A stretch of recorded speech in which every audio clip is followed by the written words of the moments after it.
Assalamualaikum warahmatullahi wabarakatuh. Pada kali ini saya akan membahas tentang update aturan OJK terkait pinjol nih. Di sini ada update terbaru tentang aturan OJK yang terbaru dan ada regulasi-regulasinya dan ada beberapa poin-poin yang akan saya sebutin di video ini. Jadi simak video ini sampai habis. Oke teman-teman, di sini ada kabar baik nih. Ada sebuah berita yang barusan saya baca gitu. Kalian boleh searching aja. Di situ ada update terbaru tentang regulasi OJK terhadap pinjol. Apa sih kabar baiknya dari OJK ini? Yaitu terkait pinjaman online atau dari peer-to-peer lending. Nah, mereka itu, si OJK ini baru saja merilis aturan baru yang menyentuh berbagai hal, ya, mulai dari penagihan hingga suku bunganya. Nah, di situ saya baca beritanya, katanya si OJK telah melakukan penilaian yang adil terkait aturan ini. Nggak tahu seadil apa, nah pokoknya kita simak aja. Aturan terbaru ini dijelaskan dalam Surat Edaran OJK nomor 19 tahun 2023 tentang layanan pendanaan berbasis teknologi informasi yang rilis pada tanggal 10 November 2003. Nah, salah satu poin penting adalah penggunaan kontak darurat pada platform pinjol yang harus mendapatkan persetujuan dari pemilik data kontak darurat.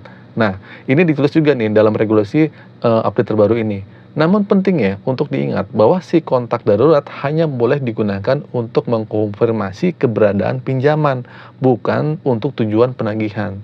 Jadi si pinjol itu buat mengkonfirmasi, bukan ditagih nih si kontak darurat. Kontak darurat tidak boleh digunakan untuk menagih pemilik data kontak darurat. Demikian juga dijelaskan dalam peraturan tersebut ya, yang dikeluarkan oleh OJK. Regulasi baru itu apa aja sih? Oke, yang pertama terkait bunga dan biaya. Nih, OJK menetapkan aturan baru untuk biaya pinjol mulai tahun 2024 hingga 2026.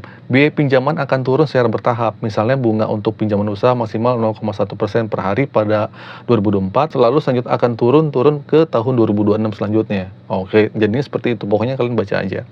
Yang kedua adalah termasuk denda dan keterlambatan. Nih, OJK juga menetapkan denda untuk yang telat bayar berdasarkan jenis pinjaman. Contohnya untuk pinjaman konsumtif akan turun dari 0,3% per hari pada tahun 2024 menjadi 0,1% per hari pada tahun 2026. Nah, jadi gitu ya, turunnya per tahun. Nah, yang ketiga adalah pembatasan pinjaman. Nah, sekarang kita hanya boleh meminjam dari 3 platform pinjol itu. Jadi cuma hanya 3 pinjol doang yang bisa kita pinjam ya. Ini dibuat mencegah kita dari penumpukan utang yang bisa dibikin masalah keuangan. Nah, katanya begitu peraturannya. Regulasi yang terbaru seperti itu. Nah, terus yang keempat, batasan waktu penagihan. Nah, waktu penagihan utang terbatas antara jam 8 pagi sampai jam 8 malam.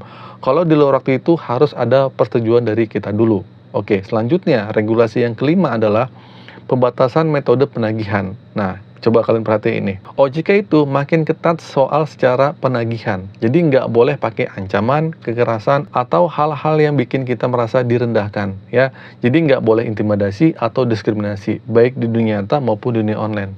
Keenam adalah wajibnya pinjol itu ikut asuransi. Nah, sekarang pinjol tuh wajib bekerja sama dengan asuransi buat mengurangi resiko gagal bayar. Minimal harus ada kerjasama dengan 2 perusahaan asuransi atau penjaminnya.